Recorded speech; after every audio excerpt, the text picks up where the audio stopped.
Ketuhanan Yesus berdasarkan Yohanes 17 ayat 3-26 dan Al-Quran.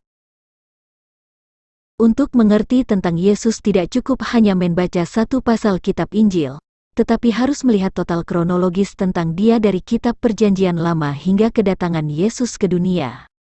Yesus yang datang ke dunia 2000-an tahun yang lalu memang datang sebagai manusia, dan tujuannya bukan untuk menyatakan diri sebagai Tuhan, tetapi untuk menggenapi janjinya yaitu darah perjanjian yang telah diberi tanda dengan perjanjian sunat, kurban keselamatan melalui darah hewan kurban, dan yang lain.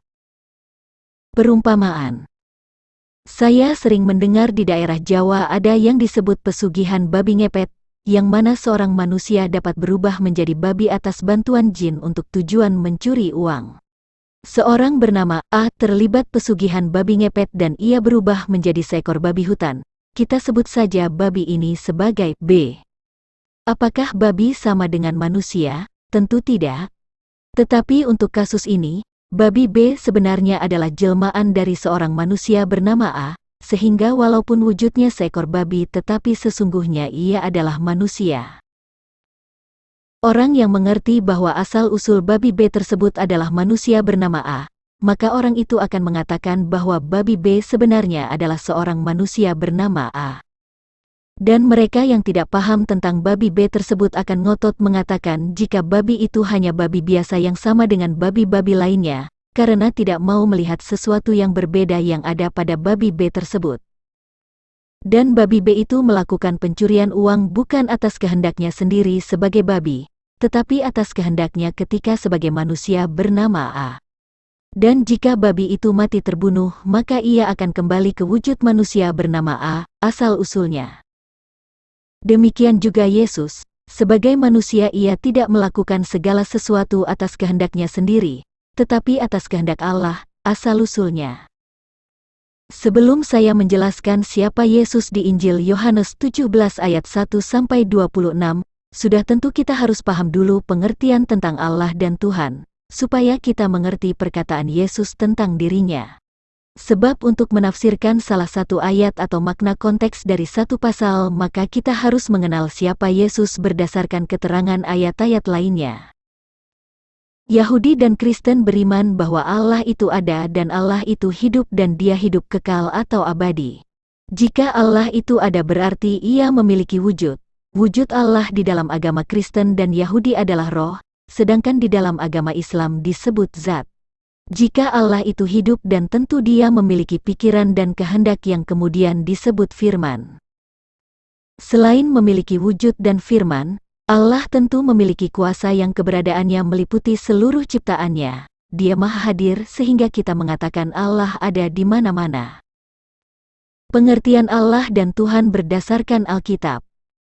Tentang Allah. Firman Tuhan YHWH ketika menyatakan dirinya sebagai Allah. Aku, YHWH, Allahmu, Keluaran 20 ayat 5, Imamat 19 ayat 2.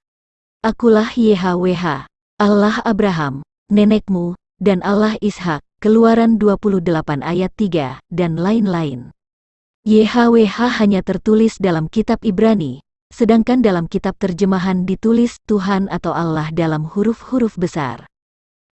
Allah pada ayat di atas bukan nama pribadi tetapi gelar kekuasaan, kedudukan, keberadaan, hakikat atau jabatan dari pribadi Tuhan yang bernama YHWH. Dengan demikian, berbicara tentang Allah berarti kita berbicara akan dua hal yaitu tentang pribadinya dan juga tentang hakikatnya atau keberadaannya yang memiliki kekuasaan atau kerajaan. Tentang Tuhan. Kata Tuhan berasal dari kata Tuan yaitu dalam bahasa Melayu, yang berarti atasan, penguasa, pemilik. Dengan kata lain, kata Tuhan akar katanya adalah Tuan. Kata Tuan ditujukan kepada majikan, atau seseorang yang memiliki derajat yang lebih tinggi, atau seseorang yang dihormati. Sedangkan kata Tuhan ditujukan kepada pribadi yang memiliki sifat ilahi, bukan sebagai manusia, sebab Tuhan itu adalah roh, 2 Korintus 3 ayat 17. Tuhan adalah panggilan kehormatan kepada pribadi yang maha tinggi, penguasa, pemilik segala makhluk. Misalnya, Tuhan Yesus, Tuhan Allah. Untuk seorang kepala negara, dalam bahasa Indonesia kita panggil dengan kata Bapak atau Ibu. Misalnya, Bapak Presiden, Bapak Joko Widodo, dan lain-lain. Siapakah Yesus itu? Yesus berkata bahwa ia datang dari Allah. Aku datang dari Bapa. Aku datang dari atas. Yesus datang dari Allah secara detail dikatakan bahwa Yesus dikandung dari Roh Kudus, bukan dari benih manusia. Di dalam Al-Quran disebut Isa adalah ruh dari Allah, bukan dari laki-laki. Di 1 Korintus 15 ayat 47-48 dikatakan, manusia pertama berasal dari debu tanah dan bersifat jasmani, manusia kedua berasal dari sorga. Makhluk-makhluk alamiah sama dengan dia yang berasal dari debu tanah dan makhluk-makhluk sorgawi sama dengan dia yang berasal dari sorga. Kalau Yesus adalah roh dari Allah yang turun dari sorga ke dalam dunia dan menjadi manusia, ia bukan keturunan manusia, mengapa masih ada yang mengatakan Yesus hanya manusia biasa seperti keturunan Adam? Yesus berkata bahwa ia adalah Raja. Kerajaanku bukan dari dunia ini. Kepadaku telah diberikan segala kuasa di sorga dan di bumi. Jika Yesus memiliki kerajaan di sorga dan memiliki segala kuasa di sorga dan di bumi, tentulah ia adalah Allah. Di dalam Quran Surah Ali Imran ayat 45 juga dikatakan, Al-Masih Isa putra Maryam adalah seorang terkemuka di dunia dan di akhirat. Yesus berkata bahwa milik Allah adalah miliknya. Segala sesuatu yang Bapa punya, adalah aku punya. Segala milikku adalah milikmu dan milikmu adalah milikku. Jika milik Allah adalah milik Yesus, tentulah Yesus adalah Allah itu sendiri. Yesus berkata bahwa ia dan Bapa adalah satu.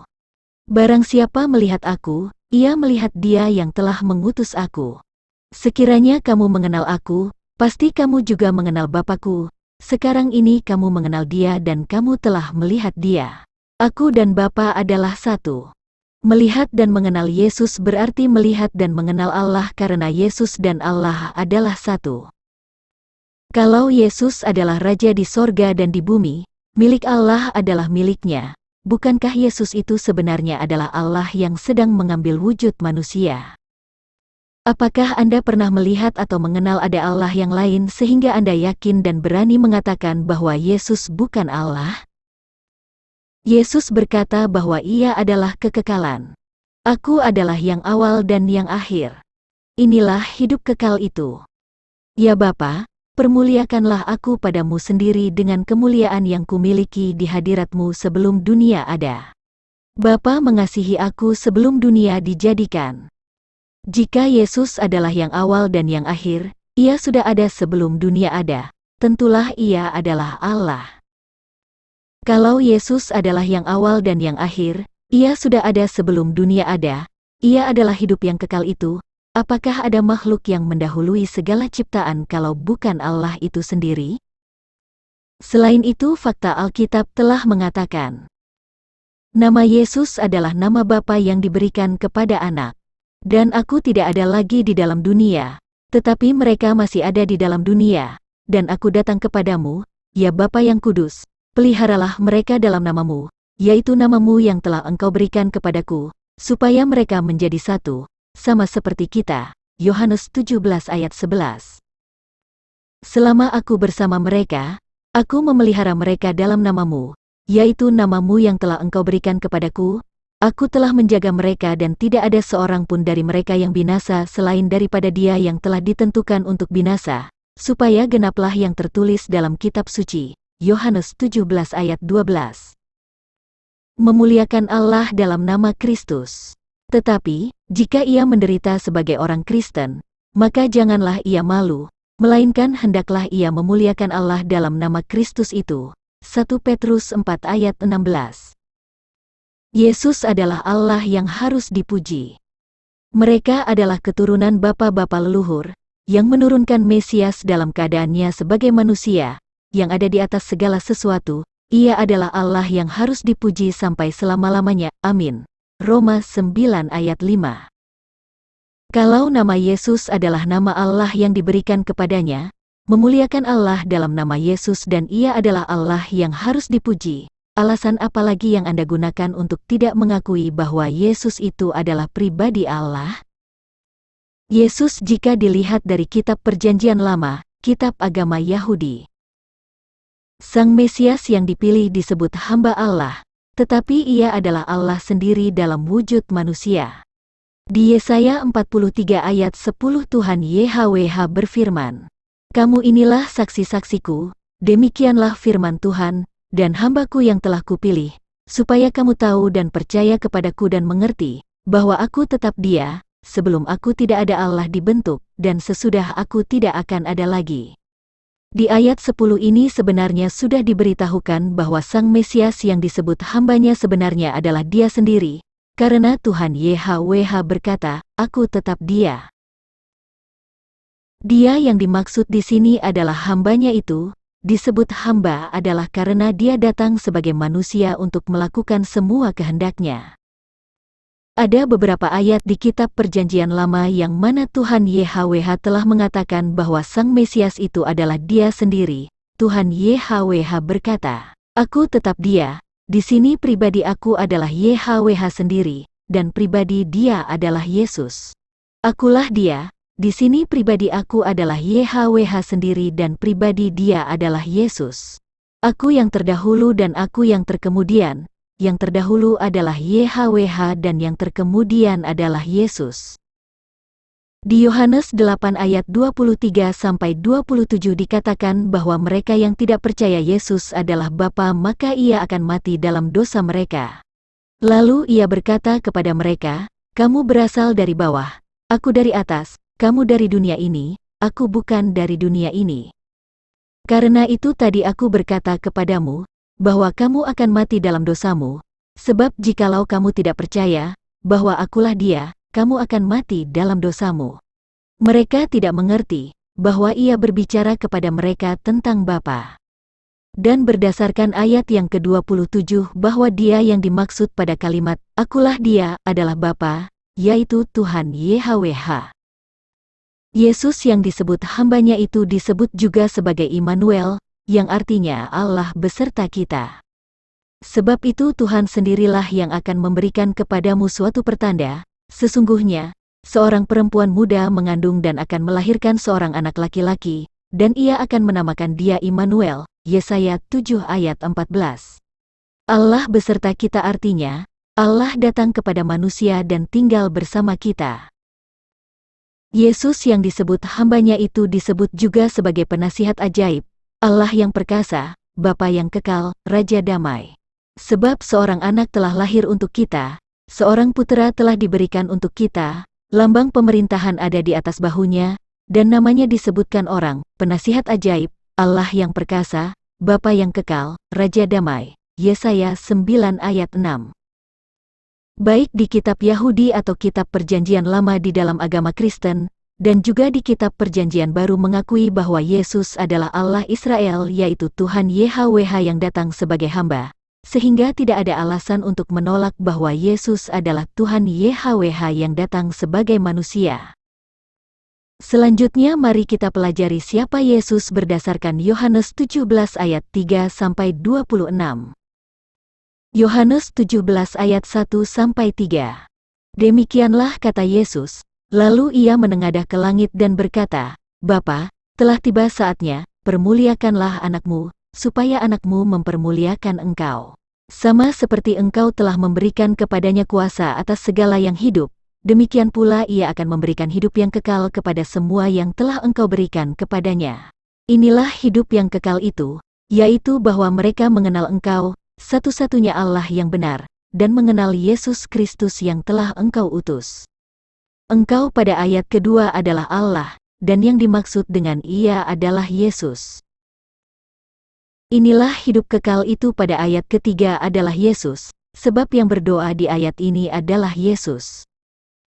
Kalau Yesus adalah hidup kekal itu dan Ia akan memberikan hidup yang kekal kepada manusia, tentu Ia bukan manusia yang sama seperti kita, tetapi manusia jelmaan dari Allah.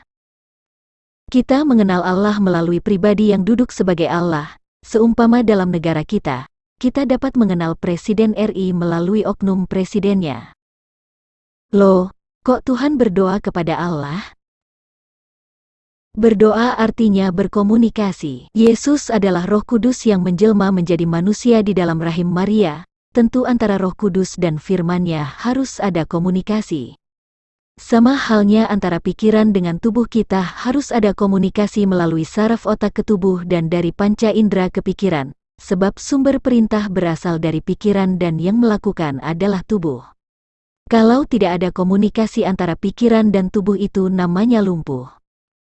Antara Presiden sebagai jabatan dengan Bapak Joko Widodo sebagai pelaksana tugas Presiden berkomunikasi melalui undang-undang, dahulu ada GBHN atau yang lainnya, yang mana tugas Bapak Joko Widodo adalah menjalankan perintah undang-undang itu. Bapak Joko Widodo menjalankan tugasnya sebagai Presiden adalah atas perintah undang-undang, bukan kehendaknya sendiri atau seenaknya sendiri. Yohanes 17 ayat 4-7.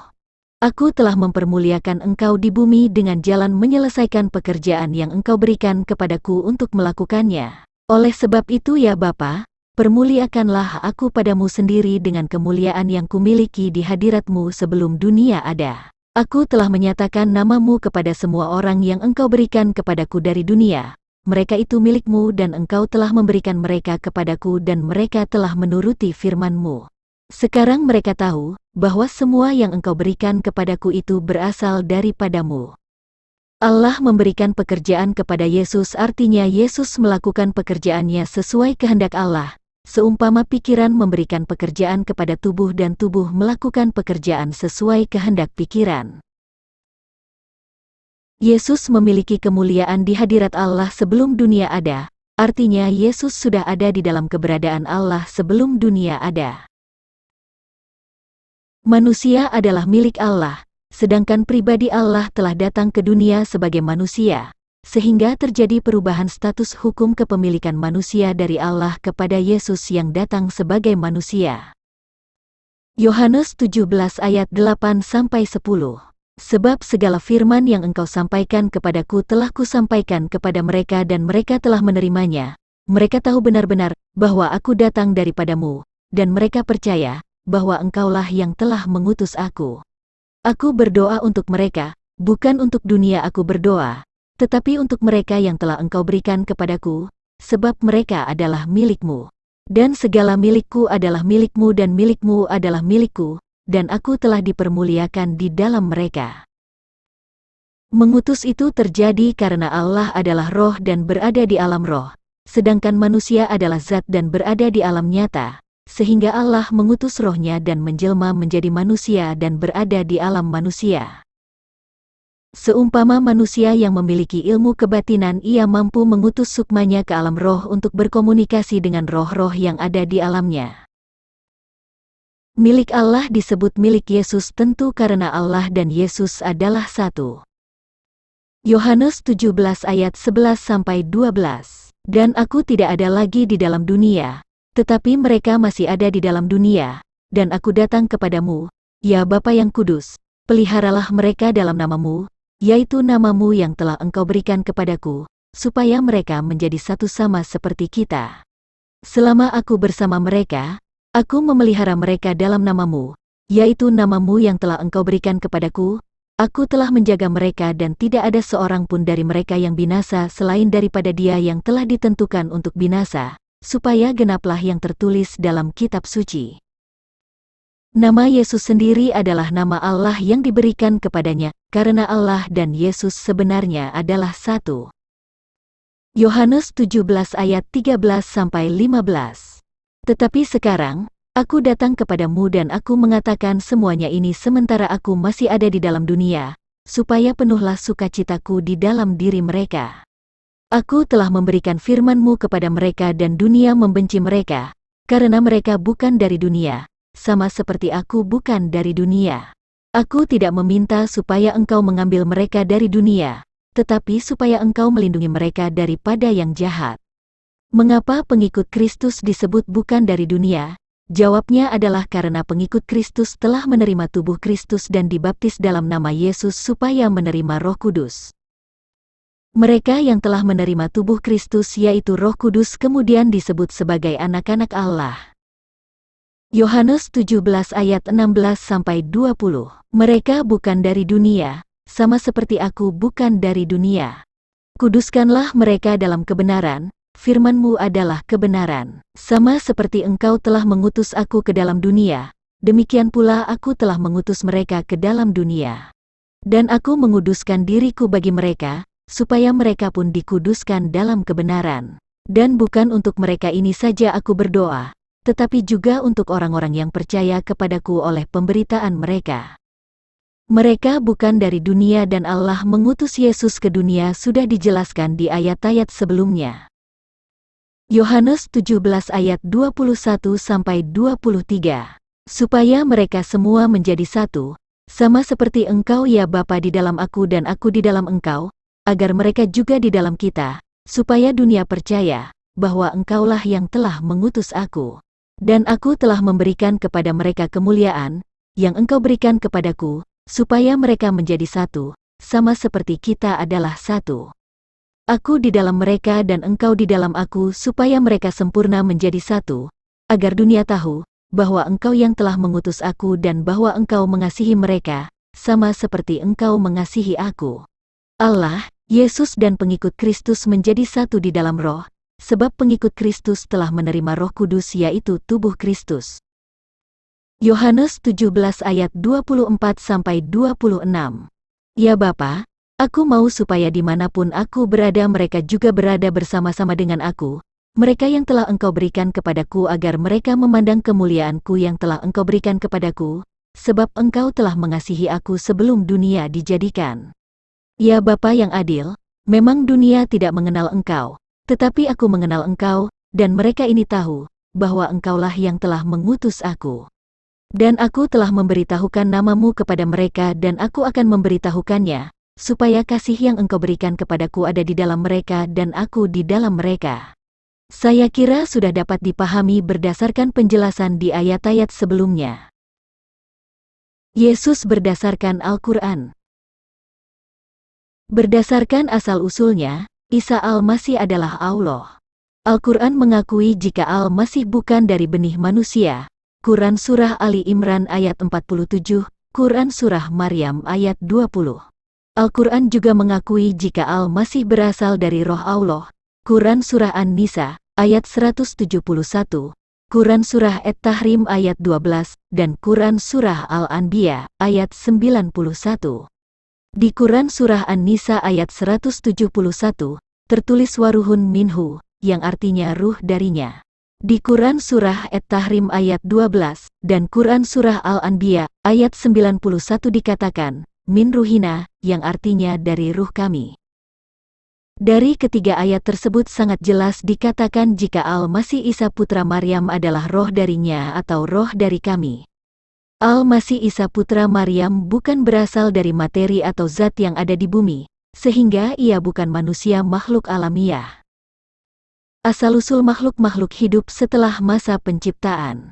Manusia berasal dari benih manusia. Monyet berasal dari benih monyet. Kacang berasal dari benih kacang. Cincin emas berasal dari emas. Kursi rotan dibuat dari rotan. Bisakah kursi yang terbuat dari plastik kita sebut kursi kayu jati? Dapatkah disamakan antara cincin emas dan cincin perak, lantai keramik dan lantai marmer, yang walaupun bentuknya dan ukurannya sama tetapi bahan pembuatnya berbeda? Semua makhluk sangat ditentukan oleh dari mana asal-usulnya. Al-Quran mengakui bahwa Allah dan Al-Masih putra Maryam adalah Tuhan yang Maha Esa. Tadi sudah disebutkan jika Isa Al-Masih itu asal-usulnya adalah roh dari Allah, bukan hasil perkawinan manusia. Dan Quran Surah An-Nisa ayat 171 dan Quran Surah Ali Imran ayat 45 pun mengabarkan jika Isa Al-Masih putra Maryam itu adalah firman Allah. Quran Surah An-Nisa ayat 171. Innamal Masihu Isa ibn Maryam Rasulullah wa kalimatuh. Sesungguhnya Al-Masih, Isa putra Maryam itu, adalah utusan Allah dan kalimatnya. Wa kalimatuhu artinya adalah kalimatnya atau firman Allah, yang artinya bahwa Isa itu adalah sang firman Allah itu sendiri, bukan yang diciptakan dengan firman-Nya. Quran Surah Ali Imran ayat 45. إذ قالت الملائكة يا مريم إن الله يبشرك بكلمة منه اسمه المسيح عيسى بن مريم. Ingatlah, ketika para malaikat berkata, "Wahai Maryam, sesungguhnya Allah menyampaikan kabar gembira kepadamu tentang sebuah kalimat darinya, namanya Al-Masih Isa putra Maryam." Sebuah kalimat darinya, namanya Al-Masih Isa putra Maryam artinya bahwa Isa inilah sang firman itu sendiri. Jika Isa Al-Masih adalah firman Allah dan roh dari Allah, berarti Allah memiliki firman dan roh. Firman dan roh itu tentu ada di dalam diri Allah dan satu kesatuan dengan Allah itu sendiri. Dengan kata lain, Allah dan Isa Al-Masih sebenarnya adalah satu, yang kita sebut sebagai Tuhan yang Maha Esa. Quran Surah At-Taubah ayat 31 mengakui jika Allah dan Al-Masih putra Maryam adalah Tuhan, yaitu Tuhan yang Maha Esa. Di Quran Surah At-Taubah ayat 31 dikatakan, mereka menjadikan orang-orang alim dan rahib-rahibnya sebagai Tuhan selain Allah dan Al-Masih putra Maryam, padahal mereka hanya disuruh menyembah Tuhan yang Maha Esa, tidak ada Tuhan selain Dia, Maha Suci Dia dari apa yang mereka persekutukan. Maksud ayat di atas adalah tidak ada Tuhan selain Allah dan Al-Masih putra Maryam, yaitu Tuhan yang Maha Esa. Allah dan Al-Masih putra Maryam tidak boleh dipersekutukan dengan orang-orang alim dan rahib-rahibnya yang dianggap sebagai Tuhan. Sebenarnya ayat ini ditujukan Muhammad kepada orang-orang Quraisy yang menjadikan orang-orang alim atau rahib-rahib mereka yaitu Al-Lata, Al-Uzza dan Al-Manat sebagai Tuhan-Tuhan mereka. Yahudi dan Nasrani sejak dahulu hingga hari ini hanya memiliki satu Tuhan. Quran Surah An-Nisa ayat 171 juga mengakui jika Allah dan Al-Masih adalah Tuhan yang Maha Esa. Di Quran Surah An-Nisa ayat 171 dikatakan, "Sungguh, Al-Masih Isa putra Maryam itu adalah utusan Allah dan kalimat-Nya yang disampaikannya kepada Maryam, dan roh darinya, maka berimanlah kepada Allah dan Rasul-Rasul-Nya dan janganlah kamu mengatakan tiga, berhentilah dari ucapan itu lebih baik bagimu. Sesungguhnya Allah Tuhan yang Maha Esa. Roh Allah dan firman-Nya tentu satu kesatuan dengan Allah, bukan tiga Tuhan. Jika Isa Al-Masih adalah roh Allah dan firman-Nya maka tentu Allah dan Al-Masih adalah satu, yaitu Tuhan yang Esa." Yang dimaksud dengan janganlah kamu mengatakan tiga adalah terkait dengan roh Allah, firman-Nya, dan Allah itu sendiri, karena roh Allah dan firman Allah berasal dari Allah. Sehingga ketiganya bukan tiga pribadi, tetapi satu kesatuan. Karena roh Allah dan firman Allah membentuk satu pribadi bernama Al-Masih, sehingga Allah dan Al-Masih adalah Tuhan yang Maha Esa. Bait pertama Quran Surah An-Nisa ayat 171 ini ditujukan kepada ahli kitab Yahudi karena mereka tidak mengimani bahwa Al-Masih itu adalah roh dari Allah dan firman-Nya. Dan ternyata agama Islam pun saat ini juga telah mengikuti Yahudi yang menolak Al-Masih sebagai roh dari Allah dan firman-Nya. Al-Quran mengatakan supaya tidak enggan menyembah Isa. Quran Surah An-Nisa ayat 172. Al-Masih sama sekali tidak enggan menjadi hamba Allah, dan begitu pula para malaikat yang terdekat kepada Allah, dan barang siapa enggan menyembahnya dan menyombongkan diri, maka Allah akan mengumpulkan mereka semua kepadanya. Kata gantinya pada kata menyembahnya adalah subjek dari ayat ini yaitu Al-Masih putra Maryam. Oleh karena itu ayat ini adalah perintah supaya tidak enggan menyembah Al-Masih sebagai Tuhan. Isa Al-Masih disebut sama sekali tidak enggan menjadi hamba Allah adalah karena Al-Masih sendiri adalah roh Allah yang nuzul menjadi seorang manusia dan ia adalah firman Allah. Quran Surah Az-Zukhruf ayat 61 mengakui ketuhanan Isa Al-Masih. Quran Surah Az-Zukhruf ayat 61. وَإِنَّهُ لَعِلْمٌ لِلسَّاعَةِ فَلَا تَمْتَرُنَّ بِهَا وَاتَّبِعُونِ هَذَا صِرَاطٌ مُسْتَقِيمٌ.